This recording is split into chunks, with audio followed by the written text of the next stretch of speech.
Guys നമ്മൾ ഇന്ന് ഏതായാലും ബ്രെഡും മേടിച്ചിട്ടുണ്ട്. നമുക്ക് നേരെ ജിം എടുക്കാനായിട്ട് പോവാം.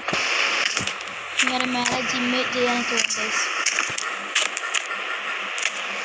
നമുക്കിന്ന് ഓട്ടം ഉണ്ട് ഗൈസ്, കുറച്ച് ഓട്ടം ഉണ്ട്. നേരെ ജിമ്മിൽ ചെയ്തിട്ട് പോകാൻ ഇഷ്ടമാണ് ഗൈസ്. ഇതൊക്കെ നമ്മൾ ജിമ്മിലും ചെയ്തിട്ട് നമ്മൾ നേരെ ഓട്ടോ സ്റ്റാൻഡിൽ പോകാം ഗൈസ്. കൊടുത്തിട്ട് ബുള്ളറ്റും